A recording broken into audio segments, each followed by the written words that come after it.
Nous sommes contents, nous sommes heureux d'être là dans ta présence. Nous croyons que ta présence nous transforme, ta présence nous guérit, ta présence nous restaure, Seigneur. Que toute la gloire te revienne. Nous ramenons toute pensée captive à l'obéissance de Christ et Jésus, notre Seigneur et Sauveur. Par le nom de Jésus-Christ, nous avons ainsi prié. Amen. Amen. Acclamons le Seigneur. Nous pouvons nous asseoir. Gloire à Dieu. Amen. Dans son palais, tout s'écrit. Dans son palais, tout s'écrit. Dans son palais, tout s'écrit. Acclamons Jésus, acclamons Jésus.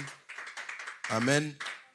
Est-ce qu'on peut acclamer pour nos enfants? Est-ce qu'on peut encourager nos enfants? Vous acclamez pour moi, j'ai dit qu'on acclame pour nos enfants. Alléluia. Vous ne savez pas la joie que moi j'ai dans mon cœur quand je vois les enfants comme ça s'impliquer. Parce que vous n'avez encore rien compris. Alléluia. Vous savez, quand une église, vous voulez connaître, savoir si l'église a de l'avenir, vous allez voir la relève.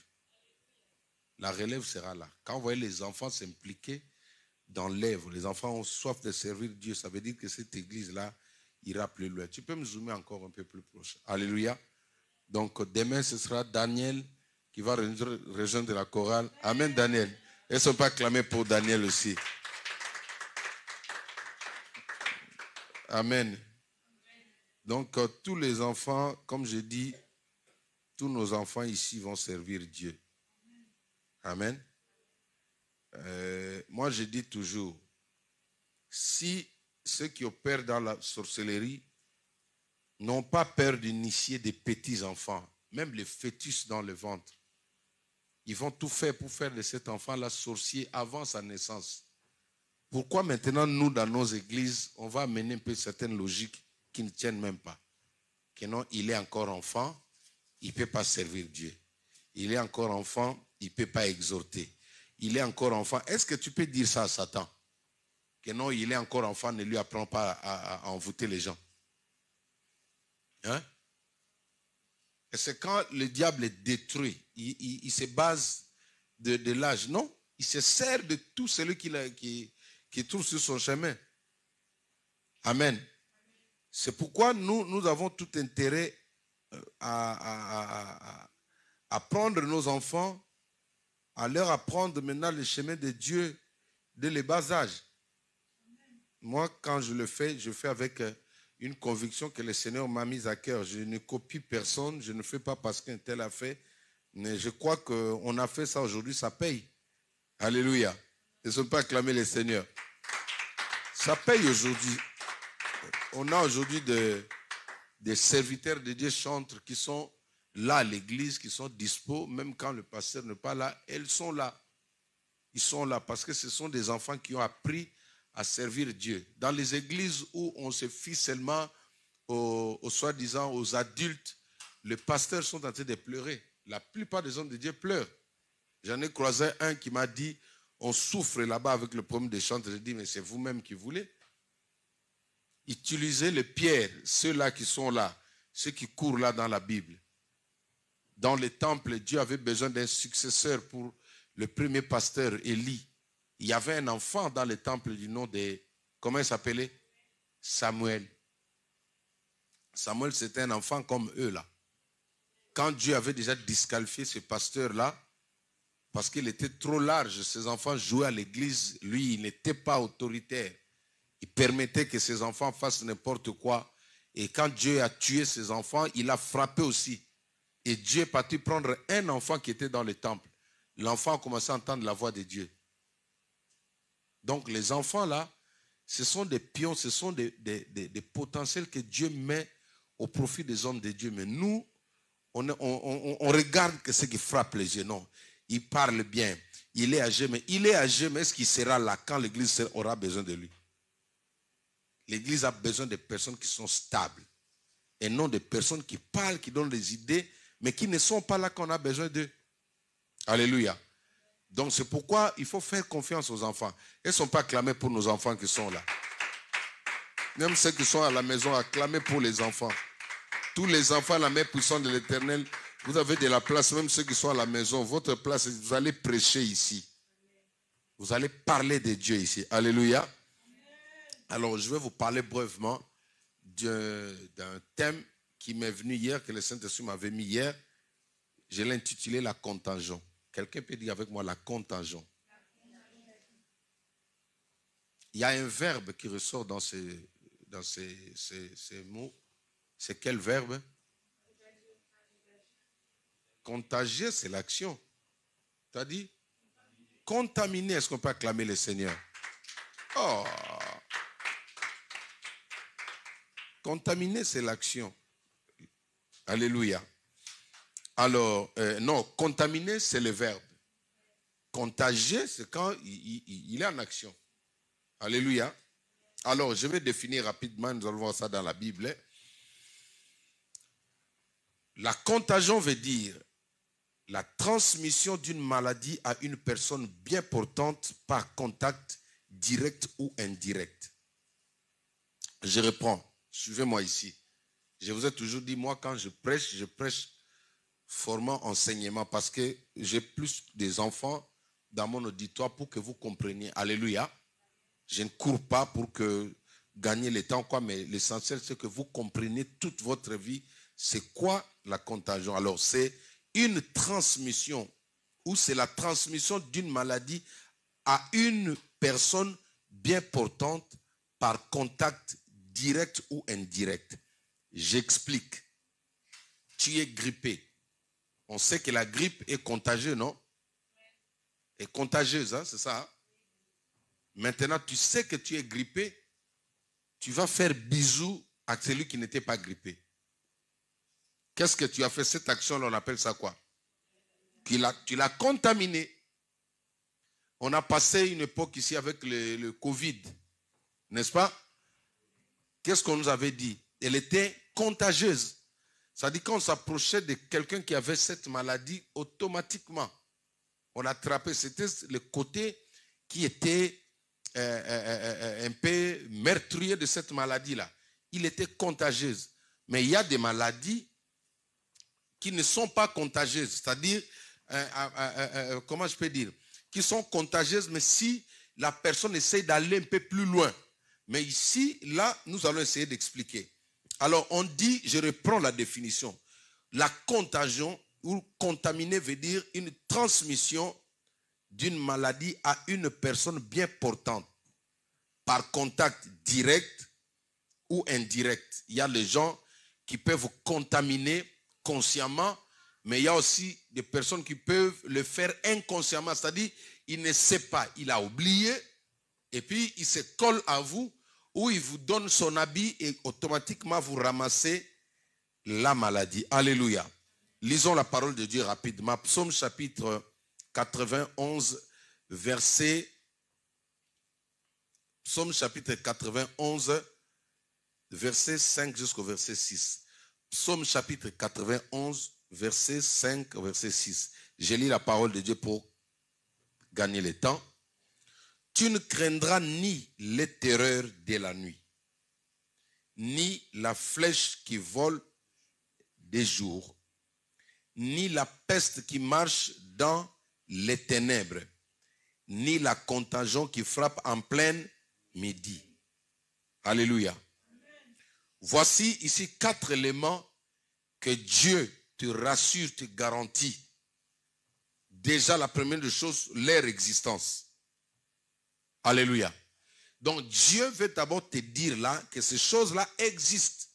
Parce que quand il dit, tu ne craindras, quoi? Les terreurs de la nuit. Les terreurs de la nuit, ça fait allusion à quoi? Cauchemars, aux attaques, aux envoûtements, hein, voilà, c'est un peu vaste. Ça, c'est la première des choses, Dieu te garantit. Mais il te garantit des choses qui existent parce qu'il y a des personnes qui ne croient pas que ces choses existent. Alléluia. Il y a des gens qui ne croient pas que ces choses existent. Alors quand c'est marqué, c'est écrit, ça veut dire qu'elles existent. Alléluia. Deuxième chose, il dit, ni la flèche qui vole les jours. Qu'entendez-vous des flèches qui volent de jour? Voilà. Des accidents, des divers problèmes qui circulent dans la journée. Est-ce que vous comprenez? Alors, troisième chose, il dit, ni la peste qui marche dans les ténèbres. Quand on parle de ténèbres, on fait allusion au monde des ténèbres, c'est-à-dire des choses mystiques. Alléluia. Tout ce qui a pour origine mystique. Tout ce qui a pour origine mystique. C'est-à-dire, voilà. Alors, ensuite, il parle de la quatrième, il dit, ni la contagion qui frappe en pleine midi. Dis avec moi la contagion. Dis avec moi la contagion. Donc, comme j'ai dit, la première des choses à retenir ici, c'est qu'il faut noter que ces quatre choses-là existent. Amen. Ces quatre choses existent, ou ces quatre maladies, ou ces quatre différentes manières d'attaquer l'être humain ou les enfants de Dieu existent. Chers amis, les attaques existent. Est-ce que quelqu'un m'entend? Les combats de la nuit existent. Les combats du jour existent. Les combats dans les ténèbres existent. Et la contagion existe. Alléluia. Si la Bible parle de la contagion, ça existe. Alors, contagion vient du verbe, on avait dit contaminer. C'est-à-dire, c'est communiquer, transmettre quelque chose, consciemment ou inconsciemment. Vous savez qu'il y a des personnes qui sont conscientes de leur situation. Mais quand même par méchanceté, il peut te les communiquer. Alléluia. Je connais une fille, une femme, une fille qui était atteinte du sida, du VIH. Alléluia. Mais elle s'est dit qu'elle ne peut pas mourir seule. Elle ne mourra jamais seule. Elle s'est pris la peine. Elle a pris les médicaments qui ont essayé un peu de lui donner des formes. Elle a commencé à sortir, à propager cette maladie. Elle a été mise sur Internet. Les gens qui la connaissaient l'ont mise sur Internet pour alerter les autres. Parce qu'elle le fait exprès. Elle sait qu'elle est malade, mais elle refuse de mourir seule. Qu'est-ce qu'elle est en train de faire? Elle est en train de propager. C'est comme ça qu'on a pris ces synonymes. Contaminé a pour synonyme ou les noms différents mais qui ont un même sens que la contagion. C'est ça qu'on appelle synonyme. Les mots différents mais qui ont le même sens. Alors, premier, c'est la contamination. Deuxième mot, deuxième synonyme, c'est la diffusion. Diffuser. Troisième, c'est l'expansion. C'est-à-dire envoyer, aller partout. Comme on dit, l'expansion, quand on parle de l'expansion de l'église, l'expansion du ministère, ça veut dire que l'église va se retrouver dans tous les secteurs. La contamination aussi, c'est l'expansion. Alors, l'expansion, extension et la propagation. Quand on dit propager, propagation, ça veut dire contaminer aussi quelque chose. Alors, chers amis, nous parlons de la contagion. Pourquoi? Parce que il faut savoir que de nos jours, les forces des ténèbres sont en train de travailler comme ça. La plupart, hier, pendant que je parlais avec mes enfants ici à l'église, je suis ici à l'église, on a essayé de parler, nous avons dit, il y a des enfants de Dieu qui sont en train de mourir. Mourir, comment je dirais, mourir comme Jésus dit, il dit, vous êtes des dieux, petits enfants, vous êtes des dieux, mais cependant, vous mourrez. Vous mourrez comme les païens. Pourquoi? Faute de connaissances, faute de révélations, il y a des gens qui ramassent des maladies. Il y a des enfants de Dieu qui ramassent des situations. Il y a des enfants de Dieu qui ramassent des choses qui ne leur étaient pas adressées. La contagion, c'est l'une des manières par lesquelles le diable est en train de détruire des gens. Laisse-moi te dire qu'aujourd'hui, je parle parce que nous parlons plus des maladies qui sont liées à la spiritualité. Alléluia. Parce que la Bible dit, nous combattons, notre combat, elle est plutôt spirituel que physique. Amen. Nous n'avons pas à lutter contre la chair et le sang, mais c'est contre les dominations, les principautés, les esprits méchants dans le lieu céleste. C'est-à-dire, quand je parle de la contagion, je parle de la contagion dans l'aspect spirituel. Parce que nous sommes spirituels, nous avons été sauvés, nous avons donné notre vie à Christ, mais on peut être contaminé. Je vais vous donner un exemple, je vous invite rapidement dans la Bible, toujours dans le psaume de David, chapitre 1, à partir du verset 1er, on va lire d'abord. Psaume chapitre 1, à partir du verset 1er jusqu'au verset 3e. On va lire ça rapidement, ensemble. Que dit la Bible? Alléluia. Que dit la Bible? À 3, 1, 2, 3. Heureux l'homme qui ne marche pas selon les conseils des méchants, qui ne s'arrête pas sur la voie des pécheurs et qui ne s'assied pas en compagnie de moqueurs. Alléluia. Ça veut dire, vous savez, on dit que toujours dans la Bible, il est écrit la mauvaise compagnie corrompt les bons mœurs. Il y a des gens qui sont bons. Quelqu'un a dit aussi, un philosophe a dit, l'homme est né bon, mais c'est la société qui le rend mauvais. Ça s'appelle quoi, cet changement-là? Ça s'appelle la contamination ou la contagion. Tu sais que la foi chrétienne, même la vie des prières, tu dois la sauvegarder. C'est pourquoi la Bible nous interdit, quand on dit « heureux l'homme qui ne marche pas selon les conseils des méchants », parce que quand un méchant devient ton conseiller, tu fais très bien.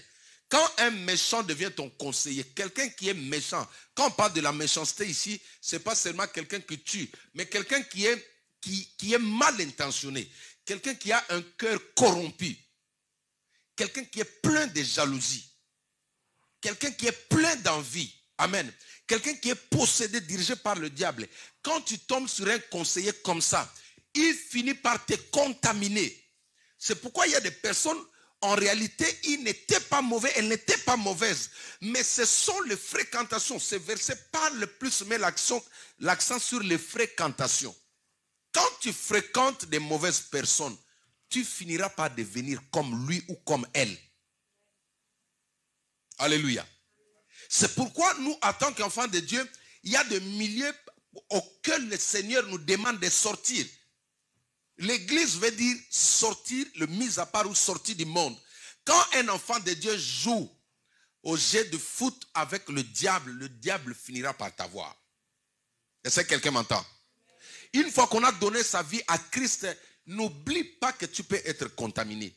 Parce que la majorité des enfants de Dieu qui tombent aujourd'hui, ce sont ceux-là qui ont sous-estimé ces principes. Quand la Bible dit, tu ne craindras ni la contagion qui frappe en plein midi. Alléluia. Elle frappe en pleine... Oh. Est-ce qu'on a dit la contagion frappe la nuit? Elle frappe quand? À midi. Cela veut dire elle joue sur la vision, sur ce que tu vois. Les gens sont facilement contaminés, attirés par des choses du monde. C'est comme ça que les gens sont envoûtés. Le jour à midi, c'est quand tu regardes. Le jour, c'est quand ton attention, tu utilises tes yeux pour voir. Et c'est par tes yeux que l'envoûtement arrive. Le comportement des enfants change. Pourquoi? Parce que beaucoup des enfants sont envoûtés. Alléluia. Mais cet envoûtement provient où? Mais il est contaminé. La Bible parle de fréquentation. Quand tu fréquentes des mauvaises personnes, quand tu fréquentes une personne qui est déjà corrompue, tu finiras par être contaminé. Tu vas parler comme lui. Tu vas marcher comme lui. Alléluia. C'est pourquoi, en tant qu'enfant de Dieu, nous devons prendre conscience que ces choses se passent en plein midi. C'est quand tu sors là, c'est quand tu marches, c'est quand tu vas fréquenter les gens. La contagion, le diable est tenté de propager des maladies. Il est tenté de propager des caractères. Il est tenté de propager l'envoûtement. Mais c'est à midi. Alléluia. Dis avec moi la contagion. Heureux l'homme qui ne marche pas selon les conseils des méchants. Celui qui te donne des conseils finira par te persuader. Il finira par te communiquer sa nature. C'est pourquoi dans la vie, les conseillers, on le choisit. Mon fils, les conseillers, on les choisit. Regarde, la Bible dit ceci. Les cheveux blancs là, ce n'est pas symbole de la sagesse. Nous, quand on grandissait, quand on était encore dans la dizaine d'années, là, 15-16 ans, on pensait que tous ceux qui avaient les cheveux blancs, c'était déjà des hommes sages. Maman? C'est ça, non, on pensait comme ça. Mais aujourd'hui, on a réalisé qu'il y a des gens... Tu sais pourquoi Job dit, en réalité, dans l'homme, c'est l'esprit. Parce que Job a révélé que ce n'est pas les cheveux blancs qui rendent quelqu'un sage.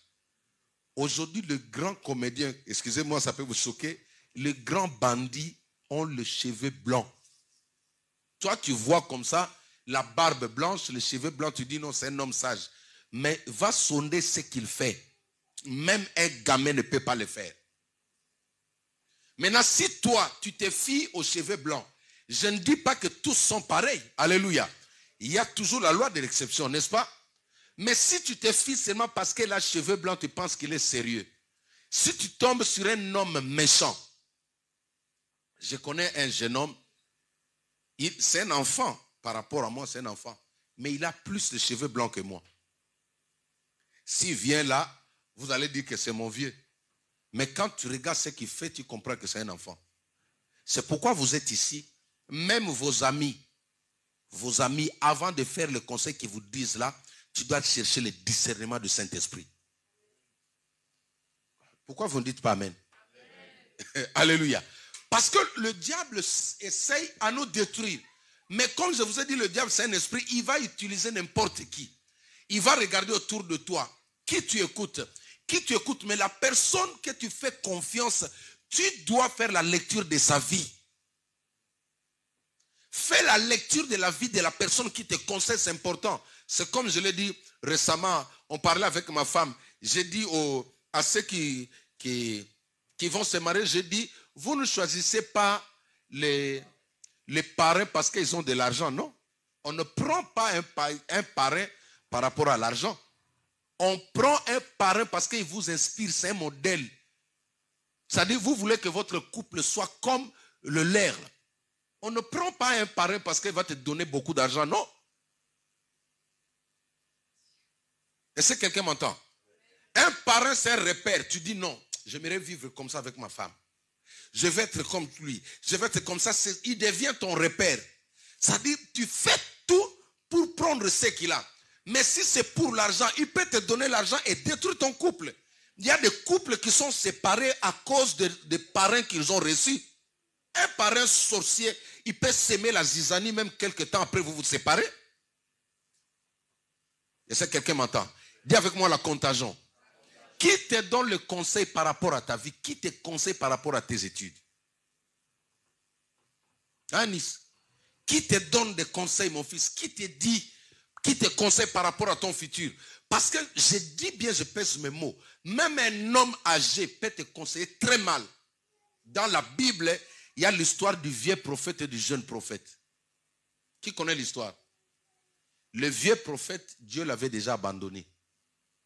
Dieu est parti se révéler à un jeune prophète. Suivez-moi très bien. Regardez-moi ici. Il ne faut pas regarder là-bas. Regardez-moi ici. Lui, Dieu lui a dit, tu vas en mission, mais tu resteras en jeûne. Tu ne vas pas manger. Tu vas dans telle ville, parce que j'avais déjà envoyé un autre prophète, un vieux plus âgé que toi, mais il a échoué à la mission. Toi, quand tu vas aller pour relever les défis, tu vas gêner, tu ne manges pas. Lui, quand il est arrivé, suivez-moi ici. Quand il est arrivé, il a vu qu'il y avait un vieux pasteur. Alléluia. Il a fait confiance au vieux. Oh, le vieux, quand il a su que cet enfant-là, Dieu l'avait choisi pour le remplacer, pour relever les défis que lui avait échoué, il a révélé tout le secret au vieux. Finalement, le vieux lui a dit, il a compris que non, si cet enfant arrive à relever les défis, donc moi, les gens ne vont pas me respecter. Tu vois? Qu'est-ce qu'il a fait? Il a laissé partir les garçons. Quand le garçon est parti, il a pris son cheval, il a suivi. En cours de route, il dit non, ainsi dit l'Éternel. Dieu m'a dit que tu dois manger pour que tu aies de la force, alors que lui-même, Dieu lui avait dit de ne pas manger. C'est un vieux pasteur, expérimenté plus de 60 ans dans le ministère. Il a fait confiance au vieux, âgé, cheveux blancs, au lieu de faire confiance au Saint-Esprit. C'est pourquoi tous les hommes âgés, toutes les femmes âgées ne peuvent pas être ton conseiller ou ta conseillère. Donnez-moi un amen. Qui t'a dit parce qu'il est tonton, il est sage? La sagesse, c'est une grâce que Dieu fait. Même un enfant peut avoir de la sagesse plus qu'un homme âgé. Salomon était le moins âgé, mais il avait la sagesse de discerner, d'écrire la sagesse qu'il y a dans le psaume là. Aucun vieillard, tout le monde même était étonné. Dieu peut te donner la sagesse Regardez-moi ici. Regardez-moi comme ça. Quand vous êtes à l'école, qu'on enseigne, l'enfant intelligent regarde le professeur droit aux yeux. C'est comme ça que tu captes ce qu'on dit. Alléluia. Dis avec moi la contagion. Même un homme âgé peut te dire des choses pour te détruire. Vous savez, même dans le ministère là. Moi, je vous ai dit, non, le jour où il y avait un pasteur qui m'avait sollicité, ils avaient besoin d'un pianiste. À l'époque, je n'avais pas encore d'église parce que où j'étais, le pasteur était décédé. Et comme il y avait un peu les gens ne voulaient pas de moi, par peur que je devienne le pasteur de l'église. Je me suis retiré. Il y a quelqu'un qui sait que je joue au piano, il m'a ramené dans une église. J'arrive là-bas, le pasteur me dit, tu peux prendre même 3 filles ici à l'église, mais pourvu que tu restes ici au piano, que tu joues le piano à l'église. Ici, une église à Montreuil. Mais regardez maintenant, c'est un pasteur, n'est-ce pas? Alléluia. Maintenant, si un pasteur vous dit ça, que vient dans mon église, tu peux prendre 2 copines, 3 copines, qu'est-ce que tu vas dire? Tu vas dire, ah, l'homme de Dieu, tu es l'unique. Je n'ai jamais vu de pasteur comme toi. C'est ça. Tu vas dire, non, c'est un bon pasteur, n'est-ce pas? Oh, n'est-ce pas, c'est un bon pasteur? Quand un homme de Dieu te donne des conseils comme ça, qu'est-ce qu'il veut de toi? Il veut te détruire. Je te donne encore un exemple. Merci Saint-Esprit. Regardez ceci. Le roi David, après avoir engrossé la femme de son ami Bathsheba. Bathsheba, c'est la maman de qui? De Salomon. C'était la femme de son meilleur ami qui s'appelait Uri. À cette époque-là, tous les hommes en Israël étaient partis au front pour combattre contre l'ennemi. Lui, en tant que roi, au lieu d'aller, ou même au lieu de rester dans la prière, il est parti rester sur le toit de son palais. Il buvait. Quand il buvait, le diable là lui dit, à toi les autres prient, toi tu es en train de regarder la télé. Toi les autres prient, toi tu es sur TikTok. Toi les autres prient, toi tu es en train de regarder le foot. Les autres cherchent la face de Dieu, toi tu te détends. Dis avec moi la détente. Ah oui, pendant la détente, quand les autres sont à l'église, toi tu te détends, le diable viendra te visiter. C'est comme ça que le diable va lui dire, viens un peu David, comme tu veux te détendre alors que toute l'église est en prière, toi tu dis non, je vais prendre un peu de l'air. Alors viens, quand il est parti là, maintenant la Bathsheba était en train de se laver comme dans l'équikos, on appelle ça quoi en français? Hein?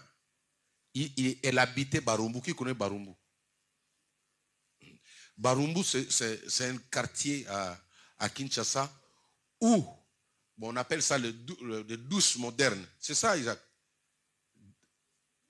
Douche, bon, vous appelez ça douche, mais nous, on appelle, c'est mieux à Lingala qui cause. Ça dit, bon, appelons ça douche, mais on fait quelque chose un peu à ce niveau-là, carré, 1 mètre carré, et les gens se lavent dedans, mais quand la personne se lave, tout le haut là est dehors. Vous voyez? Donc, quand on se lave dedans, on doit faire ça. On fait ça. Hein? Il faut bénir Dieu, vous êtes en Europe, vous lavez dans le baignoire. Hein? On s'est lavé comme ça. Suivez-moi ici. On s'est lavé comme ça. Alléluia. Maintenant, David était dans la maison, en étage là, à côté là. Moi, j'habitais juste à l'avenue en face là. Je voyais la scène. Qui a compris? Ok. Maintenant, Bathsheba est partie se laver à midi. Mets-moi le verset, c'est 2 Samuel. Mets-moi ça. Mets-moi ça sur les écrans, s'il te plaît. Suivez-moi ici. Pendant qu'elle s'est lavée, elle a enlevé tous ses habits. Son mari, à ce moment, il est où? En guerre. Et ça, vous comprenez? Ça dit, tous les hommes en Israël étaient au front. Mais le roi David est resté à la maison. C'est comme quelqu'un dira, quand l'église est en prière, le pasteur va manger. Quand l'église est en prière, le pasteur va se déambuler. Quand l'église est en prière, les musiciens ne prient pas. Quand l'église est en prière, les diacres vont se balader, vont dans des fêtes. C'est comme ça que le diable vient contaminer vos yeux. Maintenant, parce qu'il voulait vivre, il voulait respirer, regarde, il faut respirer avec tout le monde. Je ferme la parenthèse. Bref, le diable vient lui dire, David, viens. Viens voir, il y a une femme qui se lave. Alléluia. Quand David est parti, suivez-moi. Quand il s'est approché sur son balcon, comme Bathsheba, c'était la maison voisine, quand il a regardé comme ça, il a vu cette belle fille qui se lavait tout nue à midi. Quand il a vu son corps, le diable lui a dit, tu vois, son mari n'est pas là. Son mari, c'était son meilleur ami, son bras droit. Et il a envoyé sa garde. Il a été séduit. Il dit, je veux cette femme-là. Ses agents sont partis, ils ont pris la femme, ils l'ont amenée au palais finalement. David est sorti avec cette femme-là. Alors, qu'est-ce qu'il faut faire? Parce que je parle de mauvais conseillers. Dis avec moi le mauvais conseil. Voilà. Je suis toujours dans le psaume chapitre 1er, n'est-ce pas? Voilà. Alors, il sort avec la femme d'autrui. Bathsheba tombe enceinte. Suivez-moi très bien. Maintenant, il va envoyer un message à David. Il dit, oh, je suis enceinte de toi. À ce moment, le mari est au front. Il est en train de prier. Il sait que ce n'est pas sa grossesse. Il n'est même pas informé que c'est la grossesse. Directement, David a commencé à conspirer. Le diable est venu le souffler, lui donner des mauvaises idées. Il dit, appelle-le. Pousse-le à s'enivrer, à boire du vin. Appelle-le dans ta maison, vous allez manger avec lui. Dis-lui, non, écoute, j'ai décrété le jeûne. Tout le monde sont en train de jeûner, mais comme moi je suis le pasteur, toi tu peux manger avec moi, Dieu va comprendre. Alléluia. Est-ce que vous voyez un peu? Attention aux mauvais conseillers. Attention aux mauvais conseillers. Quand il a dit ça, Iri, c'était un homme fidèle à Dieu. Il s'est dit non, tous mes frères sont en prière. Toute l'église est en jeûne et prière. Et c'est toi qui as décrété le jeûne.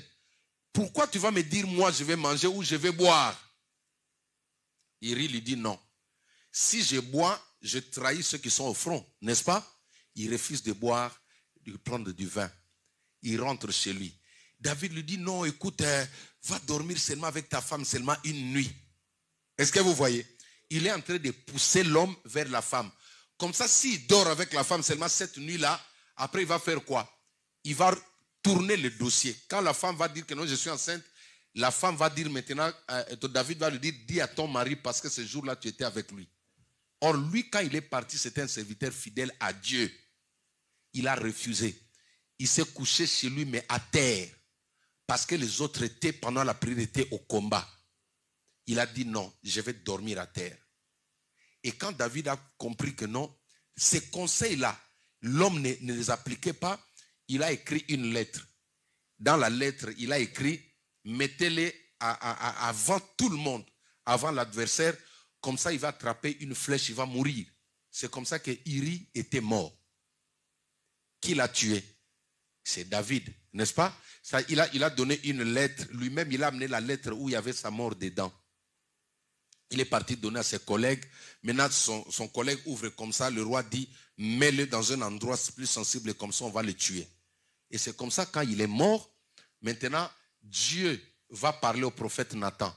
Nathan va venir voir David maintenant. C'est là où il va lui donner cette parabole. Il va lui dire, un homme avait plusieurs vaches, mais il a reçu de la visite chez lui. Au lieu de prendre une vache dans son troupeau, il est parti prendre la vache du voisin pour préparer la nourriture pour ses invités. David a tapé la main sur la table. Qui a fait ça? Il est injuste. Qui peut faire ça ici? Ramenez-moi cet homme-là, je vais le tuer, je vais le sanctionner. Le prophète lui dit, cet homme, c'est toi. Dieu lui dit, si tu m'aurais demandé plusieurs femmes, je t'aurais donné. Parce qu'à cette époque-là, la polygamie était autorisée. Il n'y avait pas encore de loi. Suivez-moi très bien. Il n'y avait pas encore de loi à cette époque-là. Est-ce que vous comprenez?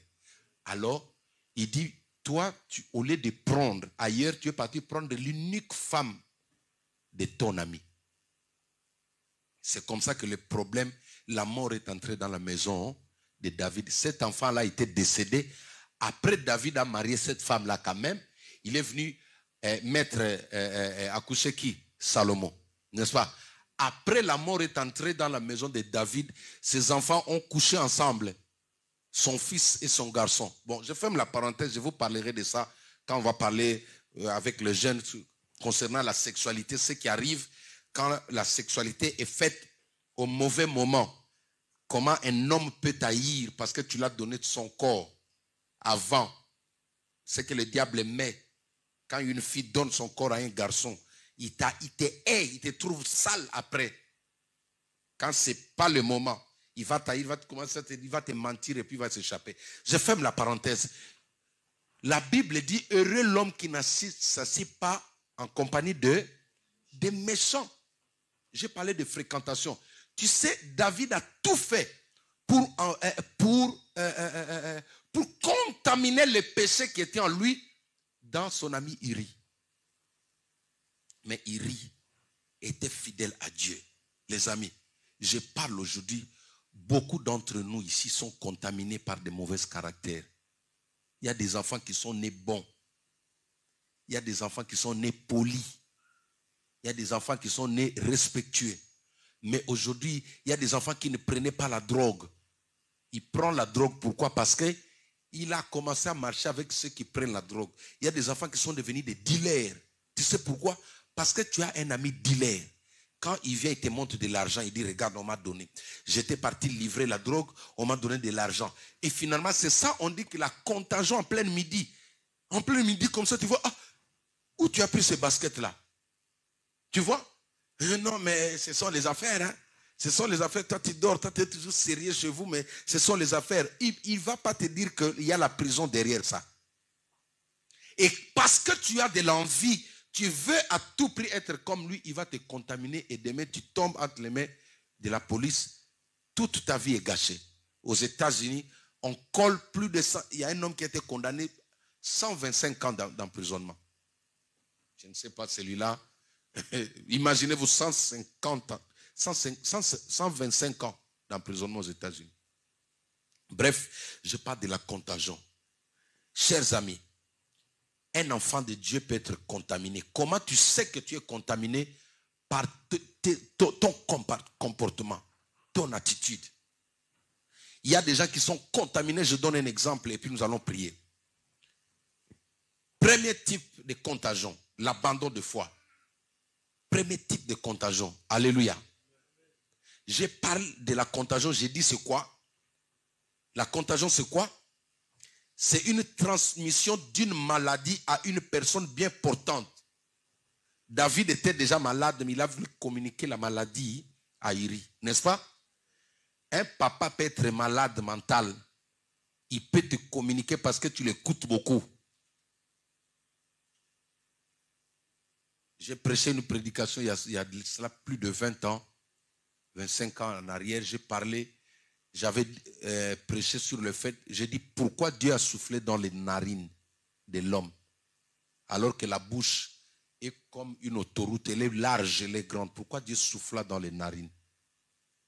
Qui peut me donner une idée?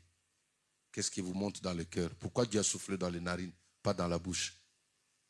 Parce que dans les narines, il y a un système de défense, de protection.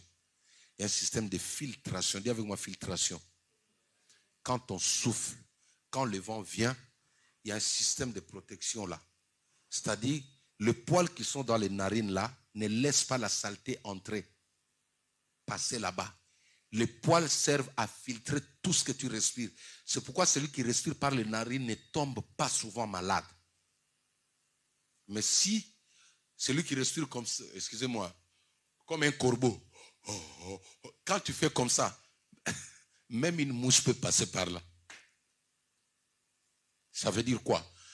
Quelqu'un de mature, il doit avoir une filtration de tout ce qu'il entend, de tout ce qu'il voit, de tout ce qu'il reçoit. Tu n'as pas le droit de recevoir, de respirer tout. L'air que Dieu a envoyé dans l'homme est passé par ses narines pour être filtré. Toi, tu avales tout ce qu'on te dit. Premier type de maladie que nous voyons aujourd'hui à l'église, qui est venu par la contagion. Je parle de la contagion. Amen. L'abandon de foi. 1 Timothée chapitre 4, verset 1er.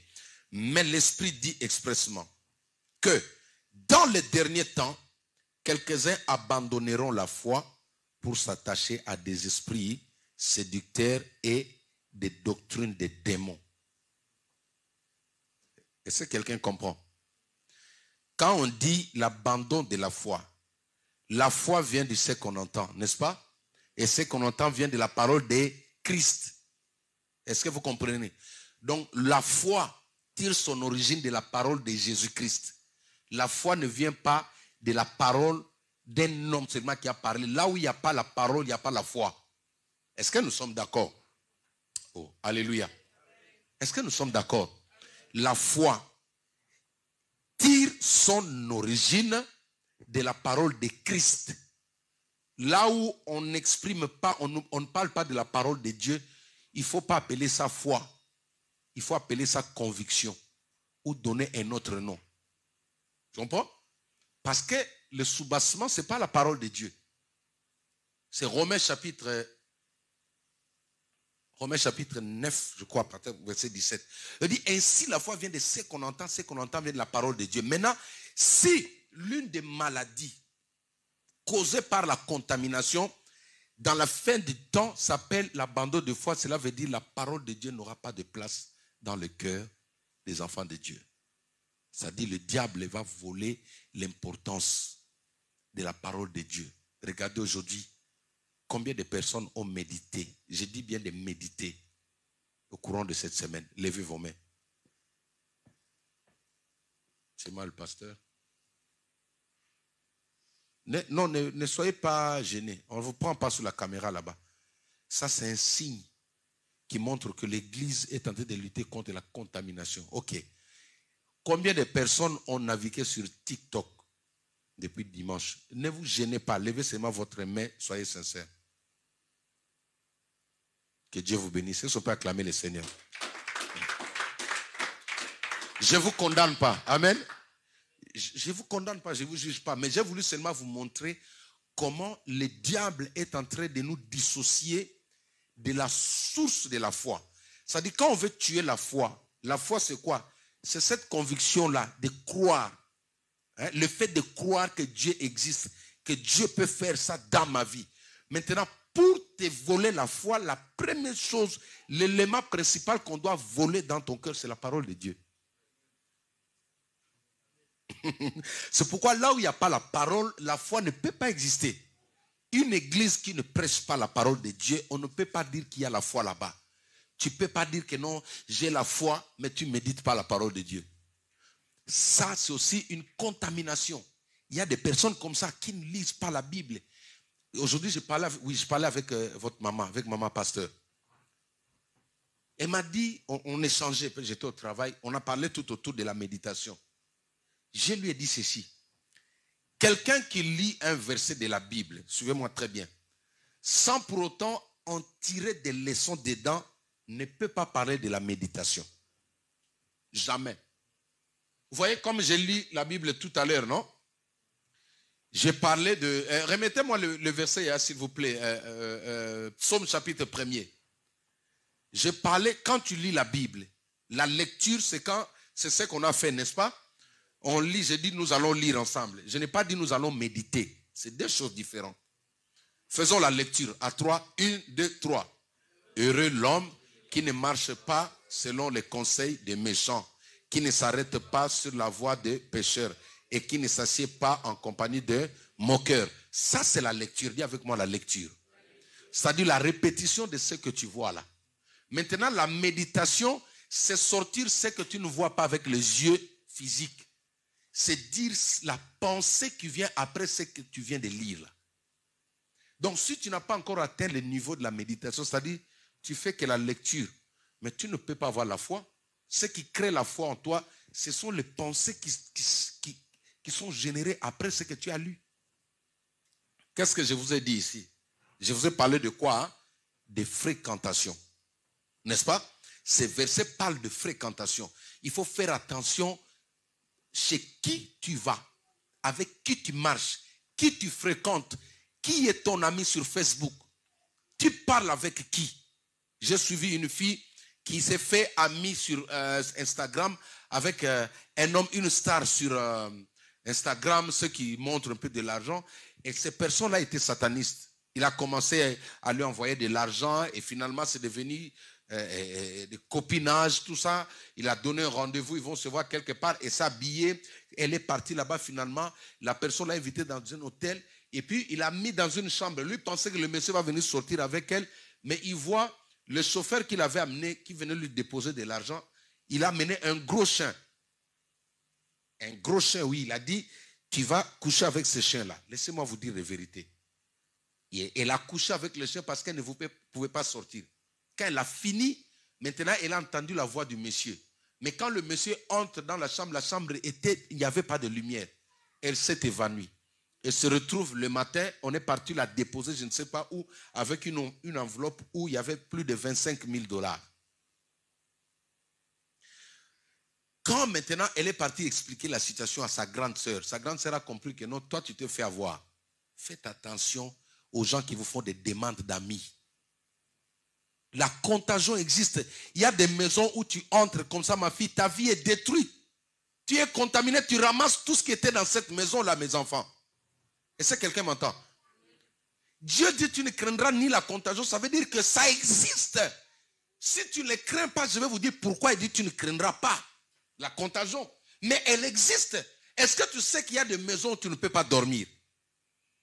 Je suis parti dormir dans une maison. Le premier nuit, quand je fermais mes yeux comme ça, j'ai vu qu'il y avait une femme qui était venue pour me proposer de coucher avec elle. En esprit. Une sirène de eau. La contagion existe, mes enfants. Il y a des voitures, tu entres comme ça, tu es possédé. Il y a des personnes seulement parce que tu l'as accepté sur ta page là, il te crée des problèmes, tu es contaminé. La contagion existe. Alléluia. Ça existe. Et aujourd'hui, il y a l'abandon de foi. Pourquoi les gens ne lisent pas la Bible? Pourquoi les gens ne méditent? Au fait, les gens lisent la Bible, mais ils ne méditent pas. Voilà. Les gens lisent. Vous voyez comme on a lu là. La lecture ne produit rien en toi. La lecture ne produit pas la foi. Ce qui produit la foi en nous, c'est la méditation. C'est pourquoi dans Josué chapitre 1er, verset 8, la Bible dit que ce livre de la loi ne s'éloigne point de ta bouche. Lis-la jour et nuit, c'est ça, non? Oh. On dit lis-la jour et nuit, n'est-ce pas? On dit médite-la jour et nuit, afin que tu réussisses, même dans tes entreprises, dans tous tes projets. Médite, dis avec moi méditation. Pourquoi tu commences à chavirer, à baisser dans la prière? Pourquoi tu commences à reculer dans les choses de Dieu? Mais c'est parce que le diable est tenté de te voler la foi. Or, voler la foi ou l'abandon de la foi se manifeste déjà quand l'envie de méditer disparaît. Comment un enfant de Dieu peut rester tout un mois sans méditer? Je ne parle pas de la lecture. Je parle de la méditation émeraude. C'est-à-dire, je prends la Bible, je fais ma lecture, mais je dis maintenant, Saint-Esprit, enseigne-moi, explique-moi, qu'est-ce que tu veux me dire derrière ce verset? C'est ça la méditation. Et c'est ça qui crée la foi. Alléluia. N'abandonne pas la foi. Dieu nous aime. Regardez, connaître Dieu à l'âge où vous êtes, c'est de l'avantage. Alléluia. Connaître Dieu à l'âge où vous êtes, même si demain la tempête se lève, même si la tentation se lève, ton salut est déjà garanti. Alléluia. Mais c'est l'envoûtement, la contagion. Il y a des personnes aujourd'hui, je parlais toujours avec ma femme, elle c'est mon amie, n'est-ce pas? On parle tout le temps avec elle. J'ai dit, aujourd'hui, il y a des personnes qui cherchent des voies et moyens, comment peut-être nous détruire. Mais ils viendront comment? Ils viendront par les amitiés. Ils viendront par le rapprochement. Parce que nous avons dit la contagion, c'est quoi? Une propagation. C'est-à-dire, communiquer quelque chose à une personne consciemment ou inconsciemment. Mais il faut être proche de la personne. Est-ce que tu parlais comme tu parles aujourd'hui? Comment savoir que tu es contaminé? Tu commences à mentir. Quand tu commences à mentir, c'est-à-dire que tu as été contaminé, infecté par celui qui a l'esprit des mensonges. Alléluia. Choisissez les amis. Tu as un ami menteur. Il ment à ses parents. Et toi, c'est ta meilleure amie, c'est ta meilleure copine. Mais il va te contaminer. Il va te dire, non, mais moi, mon père, je vais mentir. D'ailleurs, il ne saura même pas. Et toi, cette maladie-là est contagieuse. Alléluia. Je parlais de la contagion, chers amis. Je vais finir rapidement. Laissez-moi vous enseigner parce que les enseignements, c'est important parce que ça reste dans notre cœur. Amen. Nous allons prier. Ne vous en faites pas.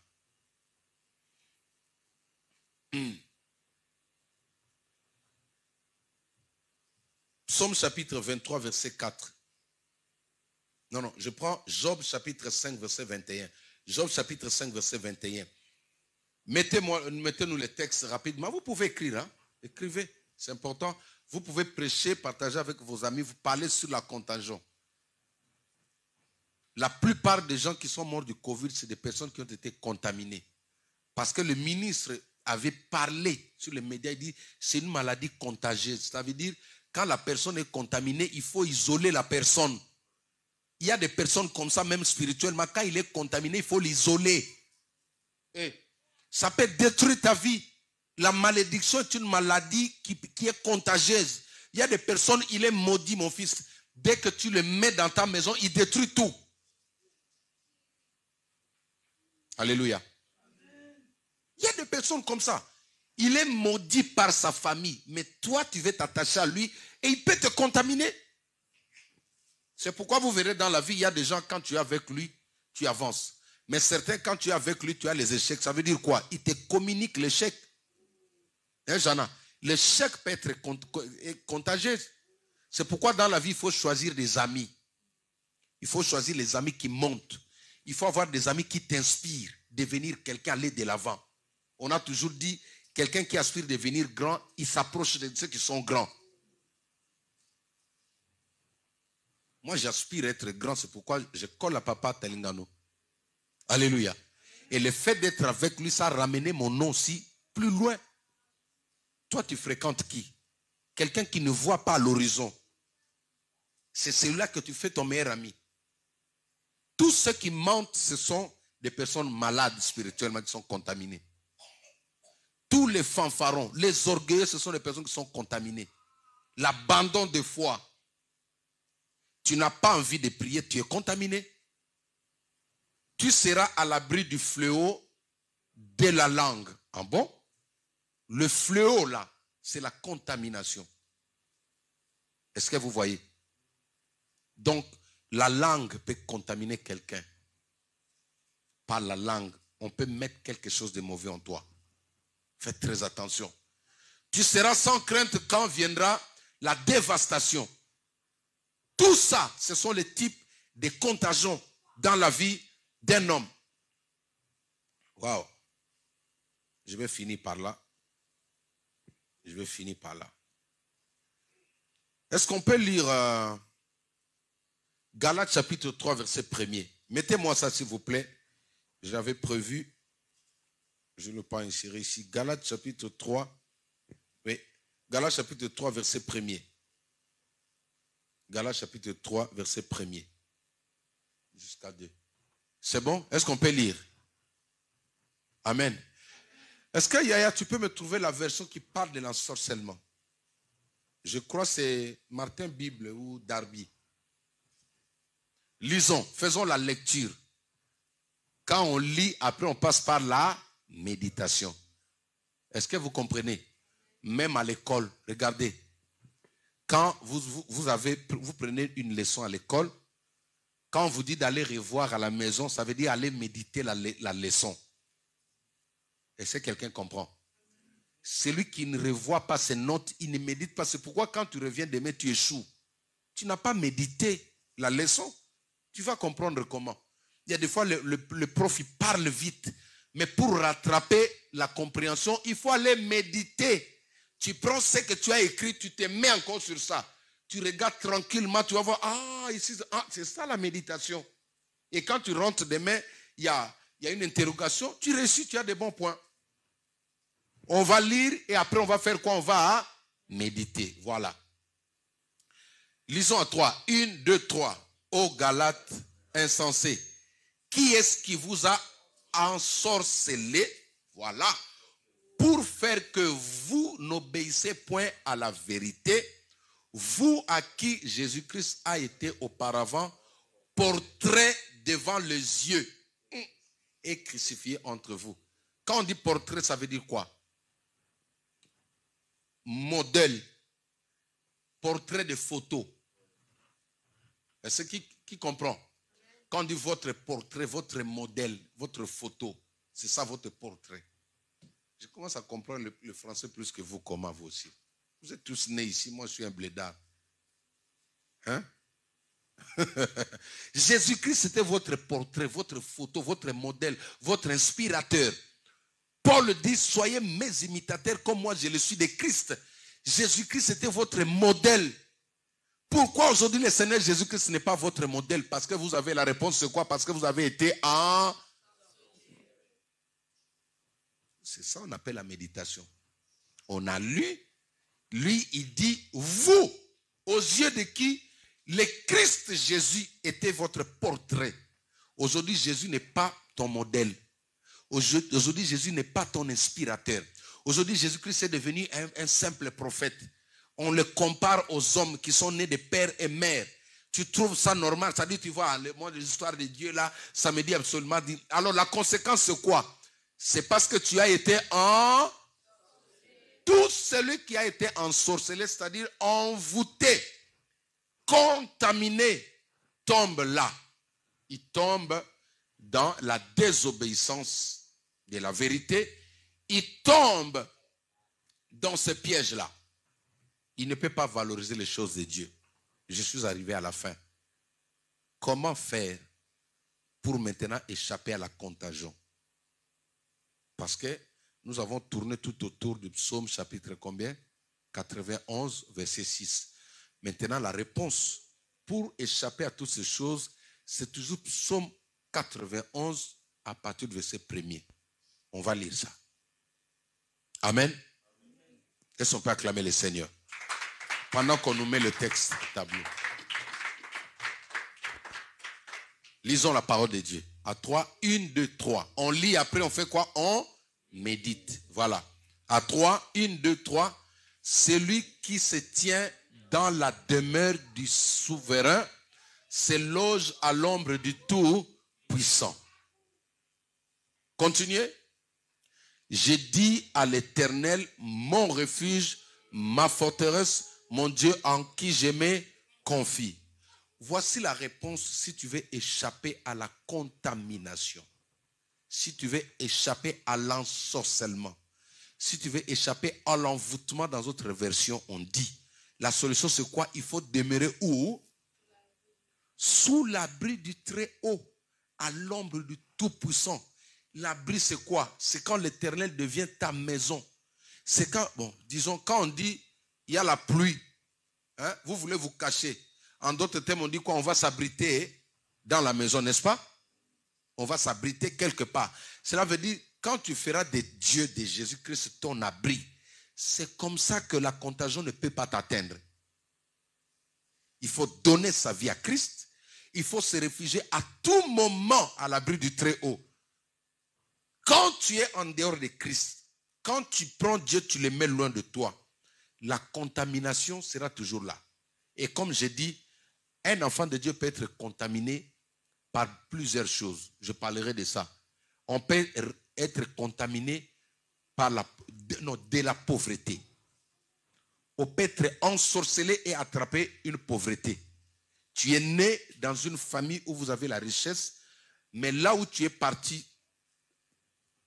abrité, regardez-moi ici les enfants, celui que tu fréquentes ou celui avec qui tu échanges les habits était possédé et il te communique la pauvreté, tu ramasses ce qu'il y a à lui. On peut être contaminé du célibat parce que la personne que tu fréquentes a cet esprit-là. Et toi, tu sous-estimes. Dieu te dit, mais cet esprit, il peut te contaminer. Ce sont des maladies que tu ne vois pas, mais qui existent. On peut être contaminé du mensonge. Comme je disais tout à l'heure. Tu as un ami qui est un vrai menteur, mais c'est ton pote, ton gars. C'est ta go. Quand il ment, il ne respire pas, ça coule. Il peut te contaminer, tu deviens aussi un vrai menteur. On peut être contaminé des limitations. Tu étais appelé à devenir grand, mais parce que tu as fréquenté quelqu'un qui ne veut pas grandir, il te limite, tu deviens comme lui. Parce qu'il est dit, ceux qui s'assemblent serrés, ceux qui s'assemblent serrés, tant que tu ne vas pas changer tes fréquentations, tu risques d'être contaminé. Alors je finis mon message, mon enseignement. Beaucoup de gens ont ramassé des situations qui ne leur étaient pas adressées. Nous allons prier pendant quelques minutes, demander à Dieu de nous en débarrasser. Amen. Lèvons-nous, acclamons le Seigneur.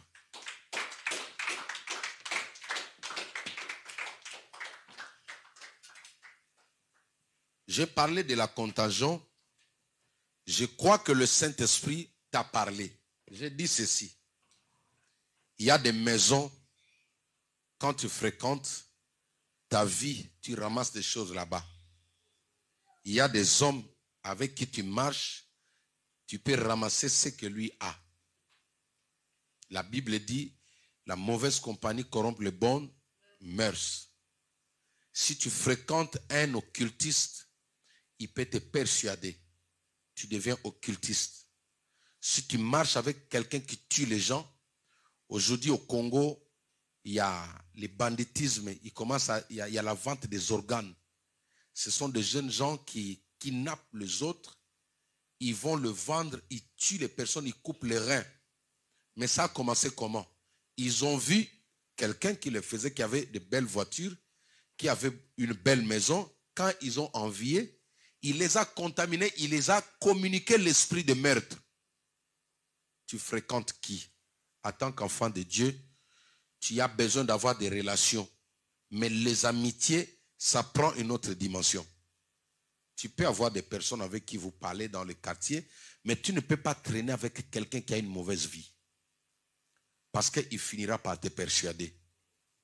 Maintenant, là où nous sommes, garde tes yeux fermés, ne regarde pas ton voisin.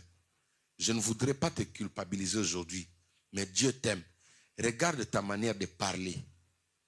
Est-ce que tu étais comme ça ou est-ce que tu as ramassé ça? Commence à dire, Seigneur, pardonne-moi, délivre-moi de cette contagion. Il se peut que c'est du mensonge. Il se peut que c'est la colère. Il se peut que c'est la haine. Il se peut que c'est des limitations. La nature que tu as là, Dieu dit, qui t'a ensorcelé? Galates chapitre 3, verset 1er. Le Seigneur t'interpelle et dit, mon fils, ma fille, tu n'étais pas comme ça. Depuis quand tu as appris à mentir? Depuis quand tu as appris à voler? Qui t'a dit que voler c'est bon? Commence, j'allais mettre toi sur le piano, commence à demander pardon à Dieu. Dis, Seigneur, pardonne-moi, délivre-moi de la contagion, c'est plus fort que moi. Qui t'a dit que la pornographie c'est une bonne chose? Ça détruit ta vie, ça mène des esprits, ça va te détruire dans l'avenir. Qui t'a dit que la drogue c'est bien? Qui t'a dit que insulter ton professeur à l'école? Qui t'a dit que insulter ta mère? Qui t'a dit que ne pas respecter tes parents c'est bon? Quand tu marches avec quelqu'un qui insulte ses parents, il va te contaminer, toi aussi tu vas le faire chez toi.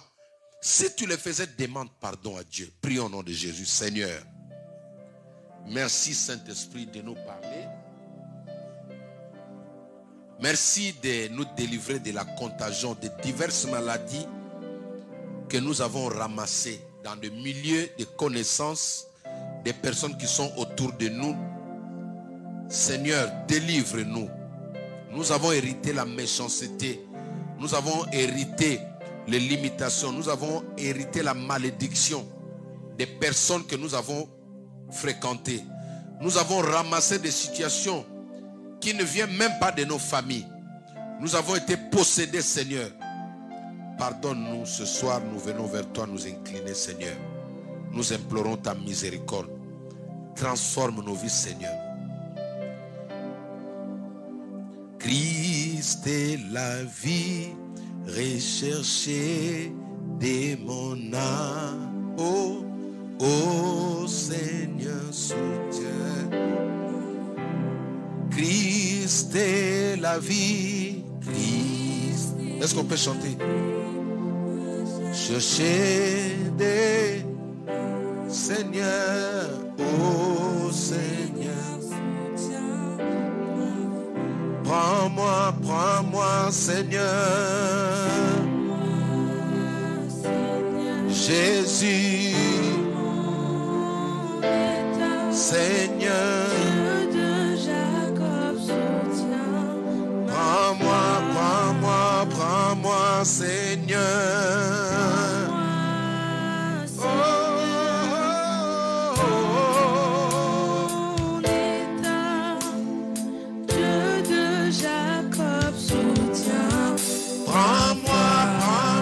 Prends-moi, Seigneur.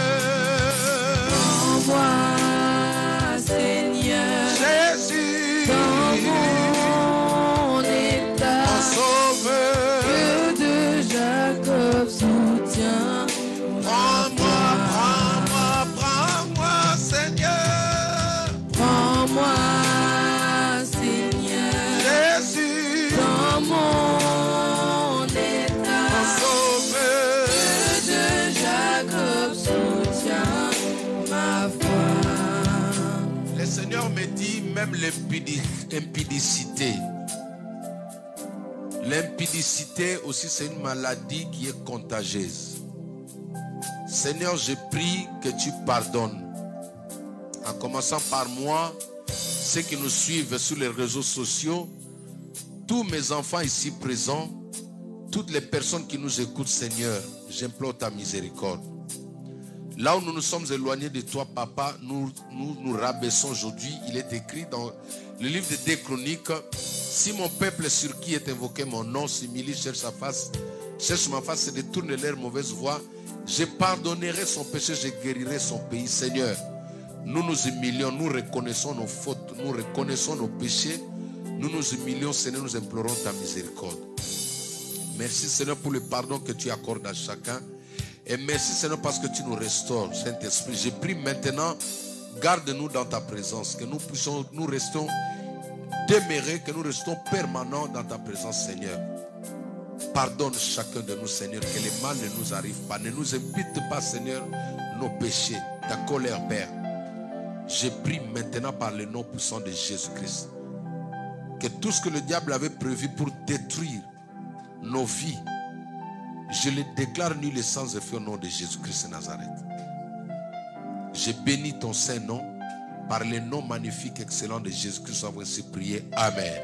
Amen. Acclamons le Seigneur, asseyons-nous.